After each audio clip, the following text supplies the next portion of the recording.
जय श्री हरि विष्णु पुत्रदा एकादशी के इस पावन दिन अगर आप भी भगवान श्री हरि विष्णु की पूजा और व्रत कर रहे हैं तो आज का यह वीडियो आपके लिए बहुत महत्वपूर्ण है, क्योंकि आज हम जानेंगे कि पुत्रदा एकादशी के दिन सुबह से लेकर शाम तक पूजा किस प्रकार करनी चाहिए, भगवान विष्णु को कौन कौन सी चीजें अर्पित करनी चाहिए, व्रत में क्या खाना चाहिए और किन चीजों से बचना चाहिए, कौन सा मंत्र जाप करना चाहिए और अगले दिन द्वादशी पर व्रत का पारण किस प्रकार किया जाता है। श्रावण पुत्रदा एकादशी 23 अगस्त 2026 रविवार को मनाई जा रही है। यह एकादशी भगवान विष्णु को समर्पित मानी जाती है और धार्मिक मान्यताओं के अनुसार संतान के सुख, संतान के कल्याण और परिवार की मंगल कामना के लिए विशेष महत्व रखती है। सबसे पहले सुबह ब्रह्म मुहूर्त या अपनी सुविधा के अनुसार जल्दी उठकर स्नान करें और स्वच्छ वस्त्र धारण करें। इसके बाद घर के पूजा स्थान को साफ करें। अगर संभव हो तो पूजा स्थान पर भगवान विष्णु और माता लक्ष्मी की तस्वीर या प्रतिमा स्थापित करें। पूजा के स्थान पर एक साफ चौकी रखें और उसके ऊपर पीला या लाल वस्त्र बिछा सकते हैं। अब भगवान श्रीहरि विष्णु के सामने दीपक जलाएं और धूप या अगरबत्ती लगाएं। इसके बाद हाथ में जल लेकर अपनी श्रद्धा के अनुसार पुत्रदा एकादशी व्रत का संकल्प लें। संकल्प लेते समय भगवान विष्णु से प्रार्थना करें कि आप यह व्रत श्रद्धा और अपनी क्षमता के अनुसार कर रहे हैं और भगवान आपके परिवार पर अपनी कृपा बनाए रखें। पूजा में भगवान विष्णु को पीले फूल, तुलसी दल, फल, केला, पीला वस्त्र या अपनी श्रद्धा के अनुसार भोग अर्पित किया जा सकता है। भगवान विष्णु को तुलसी अर्पित करने की परंपरा विशेष रूप से प्रचलित है।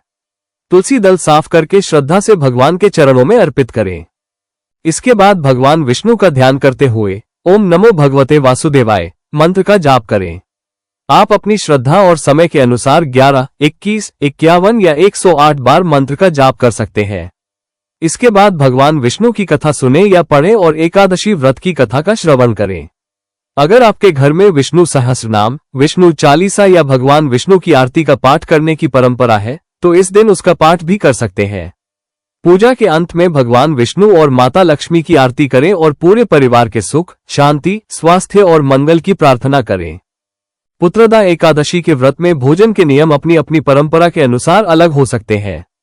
सामान्य रूप से एकादशी के व्रत में अनाज और दालों से बचने की परंपरा है। जो भक्त फलाहार करते हैं वे अपनी क्षमता के अनुसार फल, दूध और अन्य अनुमत सात्विक फलाहारी चीजें ले सकते हैं। जो लोग निर्जल या कठिन व्रत रखना चाहते हैं उन्हें अपनी स्वास्थ्य स्थिति और क्षमता का ध्यान रखना चाहिए। केवल धार्मिक मान्यता के कारण अपने स्वास्थ्य को जोखिम में डालकर कठिन उपवास करना जरूरी नहीं है। अगर किसी को बीमारी है, दवाएं चल रही हैं, गर्भावस्था है या कोई अन्य स्वास्थ्य संबंधी स्थिति है तो उपवास करने से पहले डॉक्टर की सलाह लेना बेहतर है। व्रत का उद्देश्य भगवान का स्मरण, संयम और श्रद्धा है। इस दिन केवल भोजन के नियम ही महत्वपूर्ण नहीं है बल्कि अपने मन और व्यवहार को भी संयमित रखना चाहिए। कोशिश करें कि किसी से झगड़ा न करें, किसी को अपशब्द न कहें, किसी का अपमान न करें और मन में नकारात्मक विचारों को बढ़ावा न दें। भगवान विष्णु का नाम लेते हुए शांत और सकारात्मक रहने का प्रयास करें। पुत्रदा एकादशी के दिन दान पुण्य की भी परंपरा है। अपनी क्षमता के अनुसार जरूरतमंद व्यक्ति को अन्न, वस्त्र, फल या अन्य उपयोगी वस्तु का दान किया जा सकता है। दान हमेशा अपनी सामर्थ्य के अनुसार और बिना किसी दिखावे के करना चाहिए। अगर आप संतान के सुख और कल्याण की कामना से यह व्रत कर रहे हैं तो भगवान विष्णु के सामने अपने मन की बात रखें। माता पिता अपनी संतान के अच्छे स्वास्थ्य, अच्छे संस्कार, सुखी जीवन और उज्जवल भविष्य के लिए प्रार्थना कर सकते हैं। जिन दंपतियों को संतान की इच्छा है वे भी श्रद्धा से भगवान श्रीहरि का स्मरण कर सकते हैं। ये धार्मिक आस्था और परंपरा का विषय है, इसलिए इसे किसी चिकित्सकीय उपचार का विकल्प नहीं समझना चाहिए। शाम के समय भी भगवान विष्णु के सामने दीपक जलाकर उनकी आरती करें। यदि संभव हो तो भगवान का नाम स्मरण करें और एकादशी की कथा या भजन सुनें। रात में भगवान विष्णु का ध्यान करते हुए अपने परिवार के लिए सुख शांति की प्रार्थना करें। अब बात करते हैं अगले दिन व्रत खोलने यानी पारण की। एकादशी का व्रत सामान्य रूप से द्वादशी तिथि में उचित पारण समय के भीतर खोला जाता है। पारण का सही समय आपके शहर और स्थानीय पंचांग के अनुसार अलग हो सकता है, इसलिए अपने स्थान के पंचांग में दिया गया पारण समय जरूर देखें।